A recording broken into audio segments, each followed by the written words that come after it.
Hi, this is Dark Journalist. Today I have the exciting conclusion with MKUltra survivor and U.S. government whistleblower Cathy O'Brien.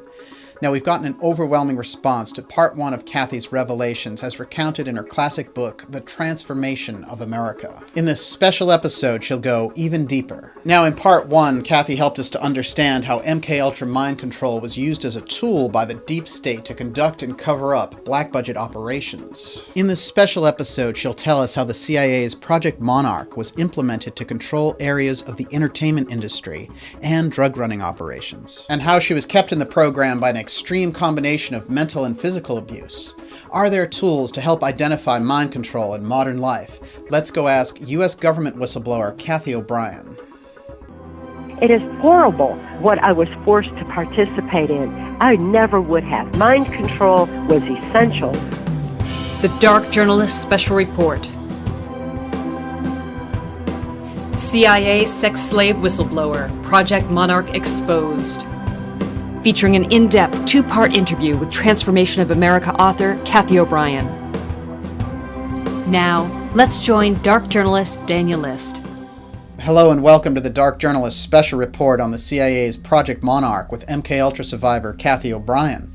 From the Franklin case to the Jimmy Savile revelations, we are confronted over and over again with the reality of the strong link between elite political and entertainment circles and human trafficking, pedophilia, and mind control. The Central Intelligence Agency has developed programs that stretch out over 50 years to exploit these links, including Project Monarch and MKUltra. Cathy O'Brien is in a unique position to discuss these programs with us. She was forced to participate in them from an early age. She eventually escaped to give testimony before Congress. Her courage has allowed us to have the insight into criminal covert programs being run by intelligence services. All we have to do is listen and learn. Cathy, thank you for joining me for part two of our deep discussion of your incredible experiences in the CIA's MKUltra mind control program. Now, one of the things I found intriguing in your descriptions of the program that you were in is that they would use things like diet manipulation, for example, to heighten their hold over you. Yes. And heavy doses of aspartame. Now, why this substance, which we know is used in soft drinks as a sugar substitute by many companies and is often linked with cancer, what a strange thing to use. Well, look at who was involved in that was Donald Rumsfeld. I mean, what is the Secretary of Defense doing involved in pharmaceuticals, and what are pharmaceutical companies doing involved in our food? That's absurd. Mm-hmm. So that alone is a pretty big clue. But what aspartame does is it's the artificial sweetener.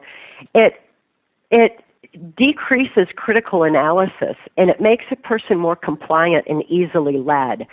So it was introduced into society in a massive way. It's been found now to have caused some other problems as well, with weight gain rather than weight loss, and and other things.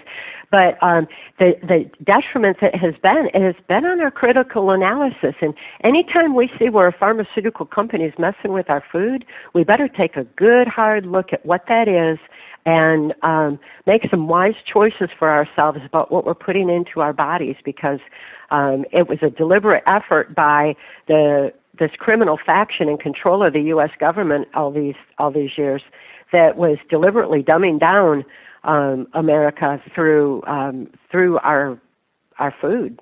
So and reclaiming our free thought, we need to re-examine what's been done to our food as well. Absolutely. And another thing I found intriguing about your description was that the use of marijuana was heavily discouraged, and there was a big emphasis around the point of just leaving it alone completely.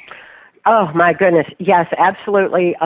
Marijuana has some properties to it that actually open neuron pathways in the brain, which made it impossible to maintain program. That's why it is discouraged so heavily by the U.S. Within the U.S. military, and why it was discouraged in society as a whole to the extent that it has been. I'm certainly not advocating everybody go out and get stoned, because then we're right back to square one. Yeah. But medicinally, how it can be used for opening neuron pathways in the brain, it's absurd that we can have like alcohol, or we can have aspartame out there, but we can't have marijuana that has been demonized to such an extent because of its mind expansion properties.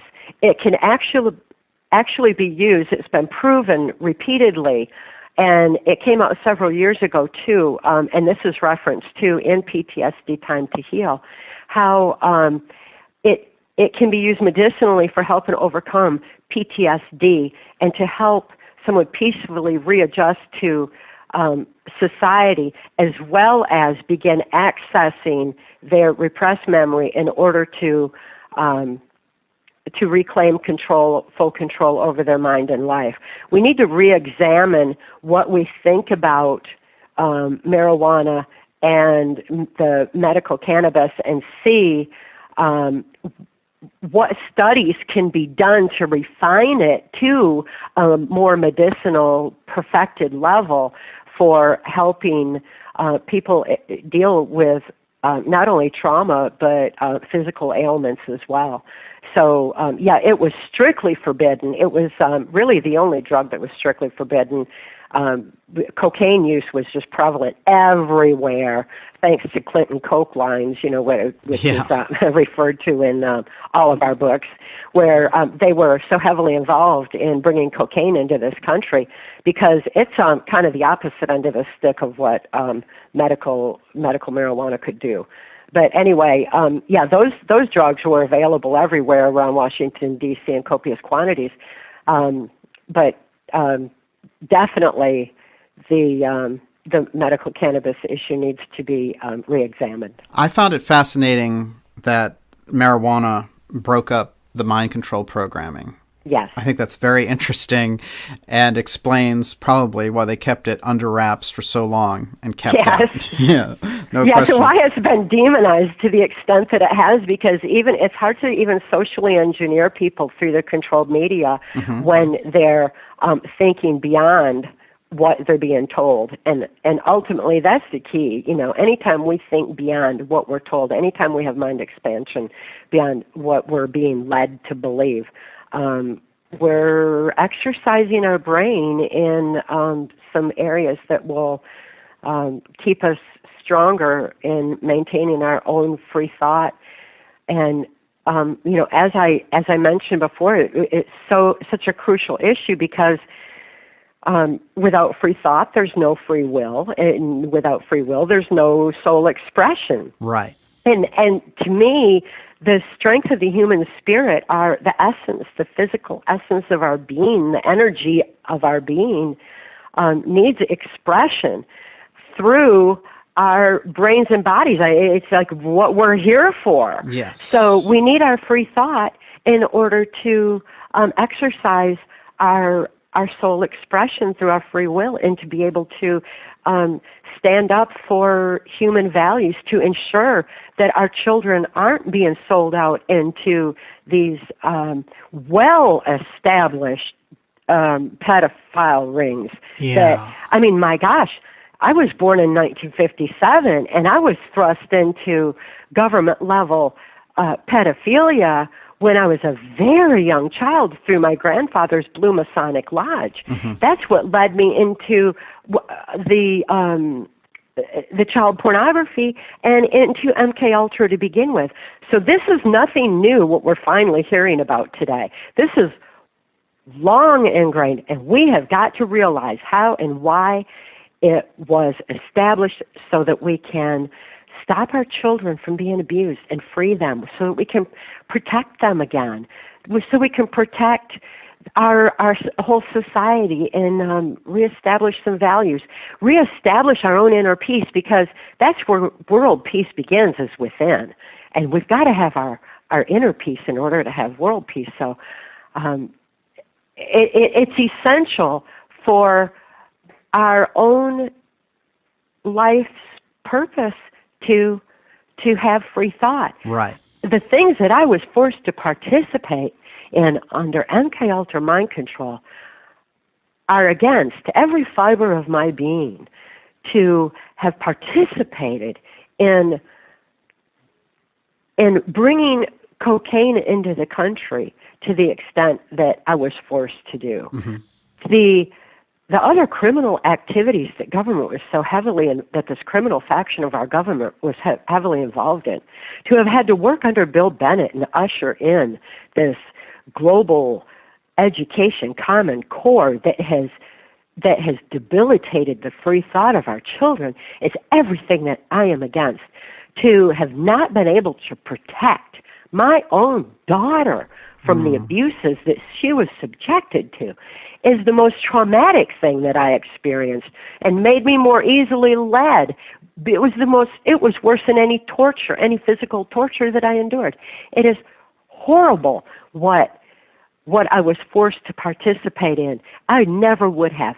Mind control was essential for me to have been forced to have carried out any of those programs that I was programmed to do. I would never have done it on my own. Likewise, society would not allow for the kind of school shootings, the violence, the horror that we're seeing in society that is against human nature. It's nothing any of us would have allowed if we hadn't been socially conditioned to not only allow for that, but for it to be perpetuated. And it's being perpetuated right now very strongly through our controlled media. Now, you've had experience with the media trying to suppress your story and ignoring key elements that point to political corruption.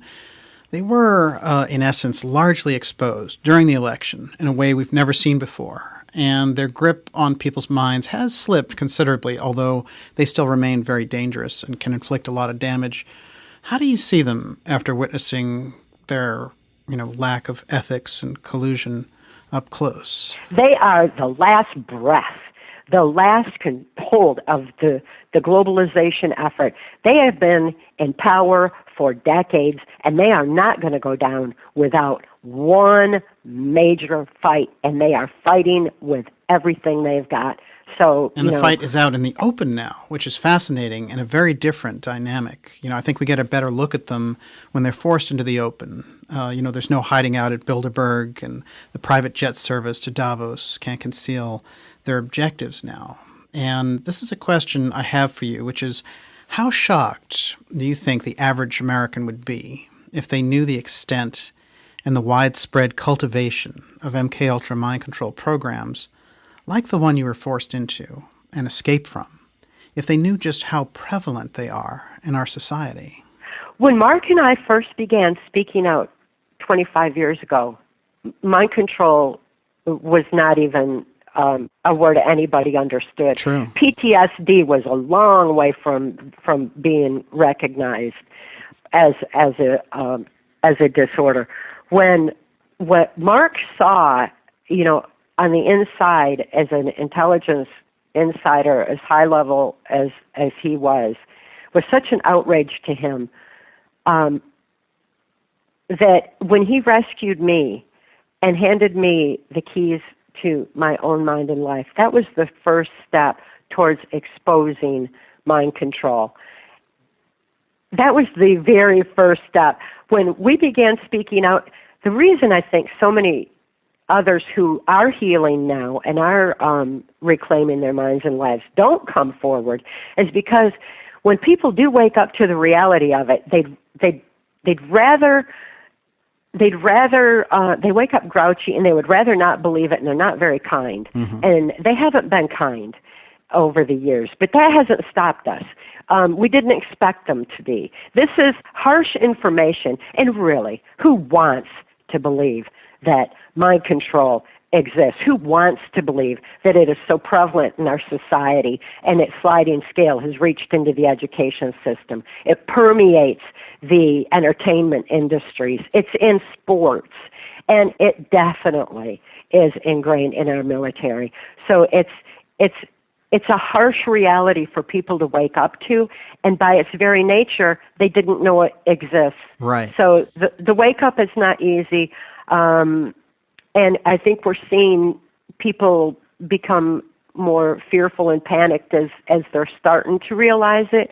But the fear and the panic are the very basis of mind control. So they need to free themselves from that fear with truth. And they can get this truth through our website, trance-formation.com, through shows like yours. Thank you for doing what you do and for all the truth that you bring to light. And please, for people, read our books. Transformation of America is U.S. congressional testimony, is our testimony for U.S. Congress. So it is absolutely already hardcore fact proven. It is now in law libraries worldwide. It's starting to be taught in major universities, and access denied. Now, that's not as harsh as trance. It was written for the people. It was written in a way that empowers them to be able to know the truth that makes us free, and to be able to start standing for the innate human qualities that they would choose to, rather than cave in to fear. It will free them from the controlled media, and it helps people realize what they are seeing in society today. And this so-called division is an illusion. Yes. Again, it's the same thing as in Democrats and Republicans. It's only a created illusion of a division that is actually the global elite fighting for their control.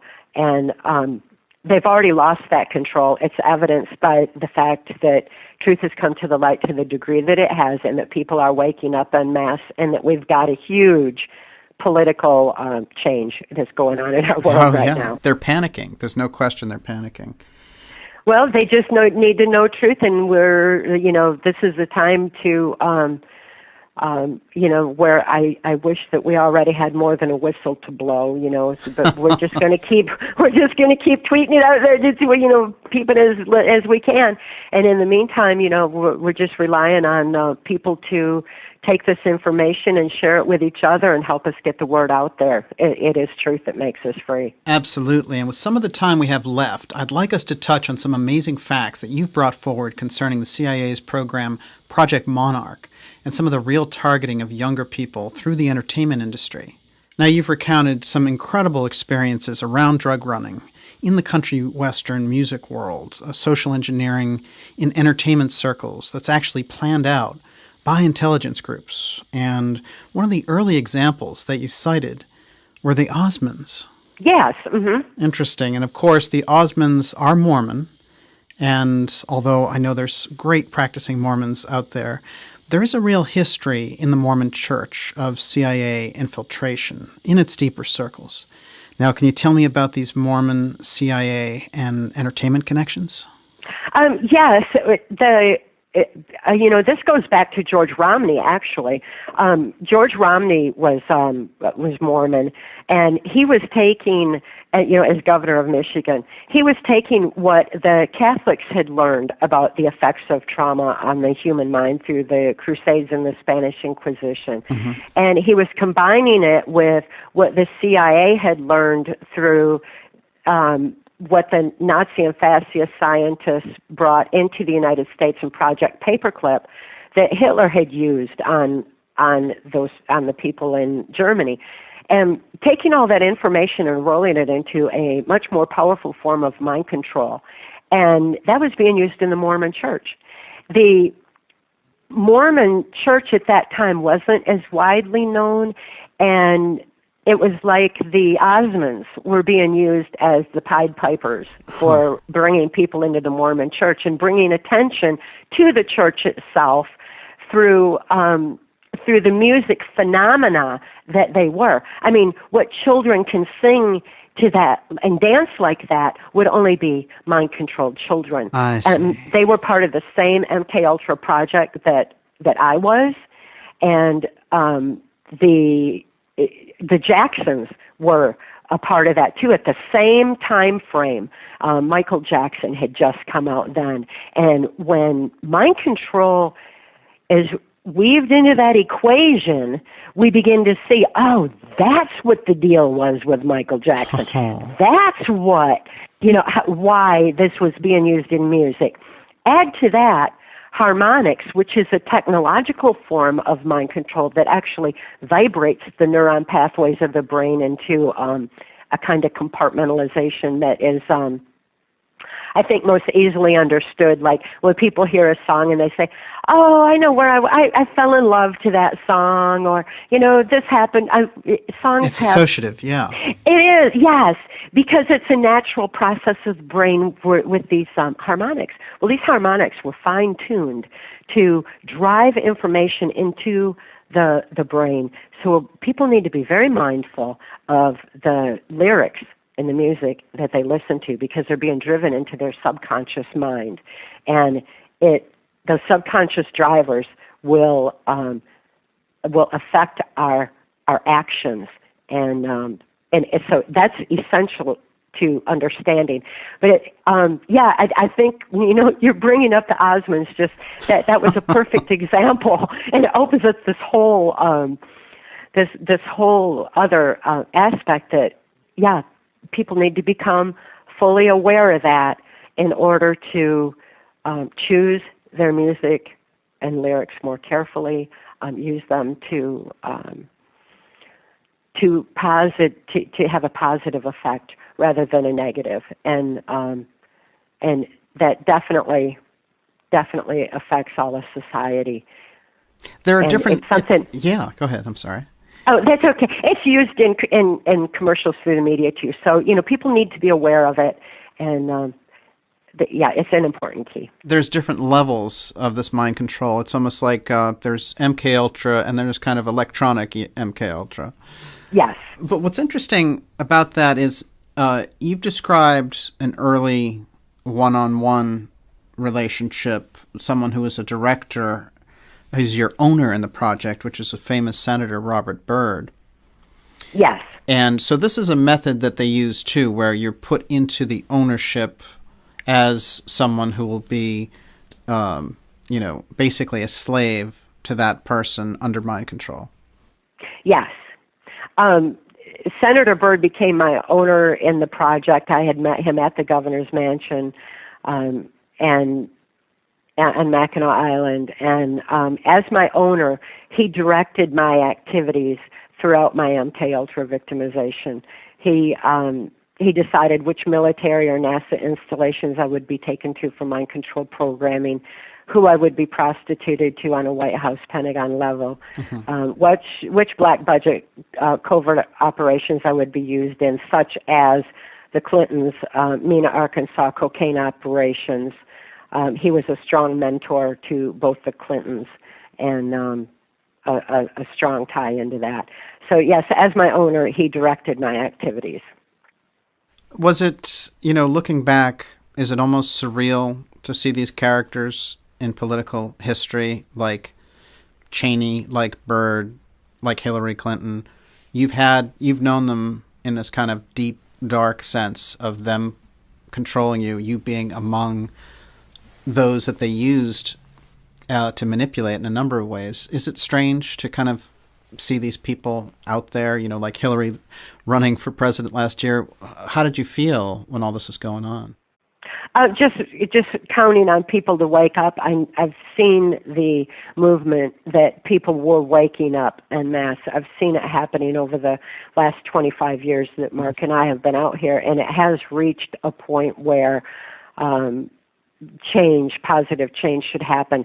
Seeing her, I don't have bitterness. Bitterness is immobilizing. I don't focus on woe is me, what was done to me, but rather the outrage of what's been done to society as a whole. Right. And so seeing her out there, it's like, yay, she was finally exposed and defeated, and there's a lot more that needs to come out in order to stop these child pedophile rings and the kind of criminal covert activity that's been going on behind the scene for so long. So we'll just keep getting truth out there and watch them go down as the proverbial swamp drains. It's going to be nice when they go. A nice, big, loud swoosh. Right, exactly. And you make an excellent point there, that it's a twofold process of understanding the actions of the deep state that set up this shadow state, and looking at ways to undermine their programs and create a better future where they're not such an important factor. Yes.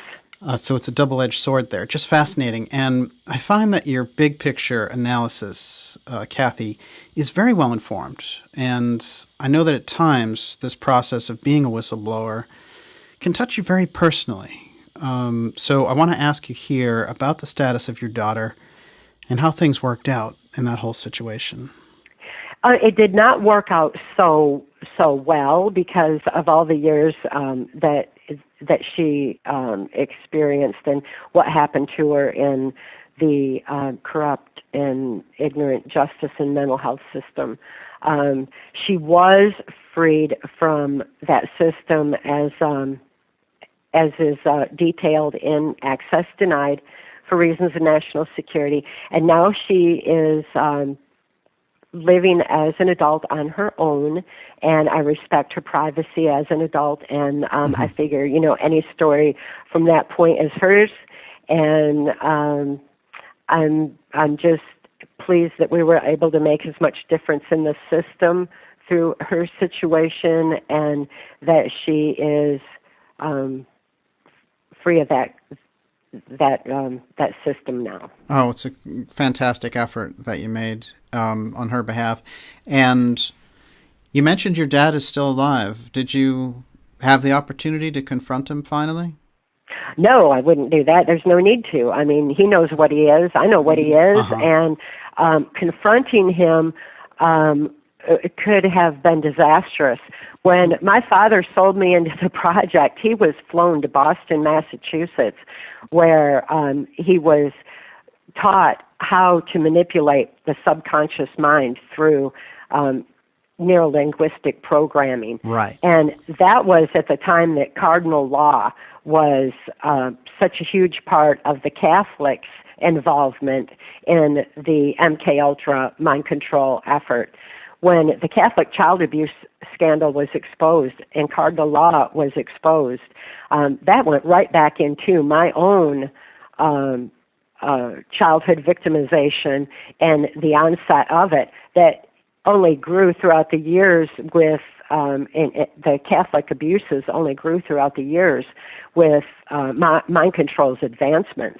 Well, my father had been trained in that. I don't need to tell him what he's done. He knows what he's done. And I don't need to forgive him because I don't condone what he did. Yeah. Rather, I don't live in a vengeful way.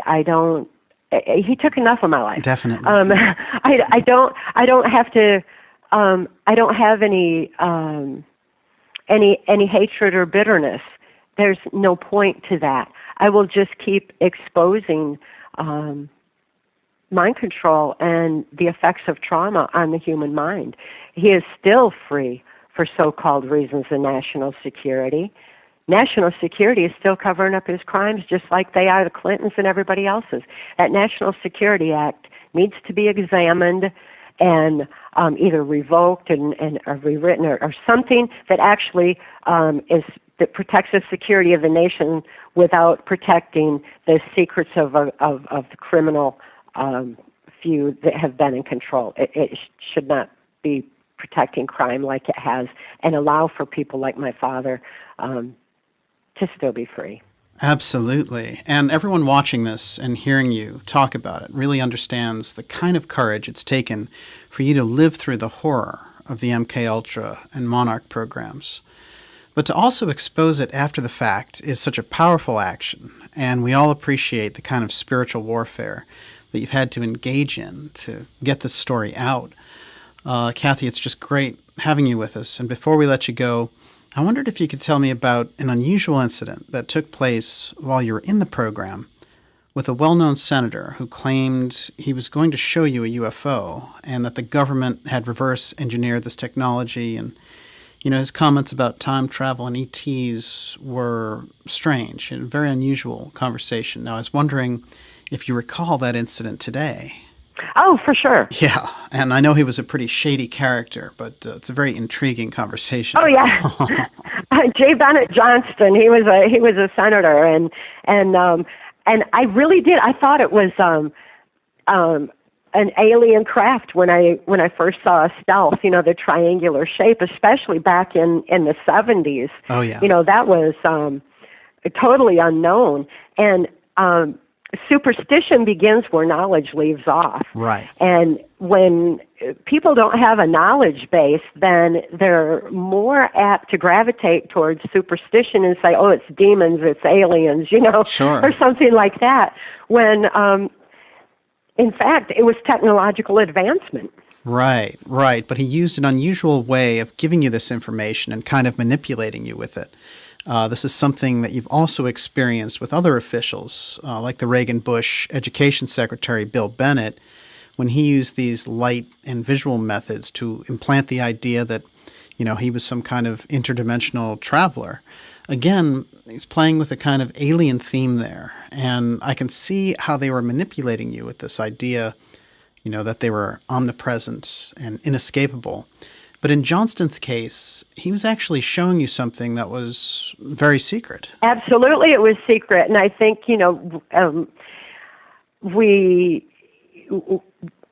because they were saying it was aliens and they were misleading my subconscious mind with feeling helpless that, oh, it's aliens, oh, it's demons, oh, it's, whatever, that it doesn't preclude the fact that I'm sure there's intelligent life out there somewhere. I mean, I am definitely not drawing a line on any of that.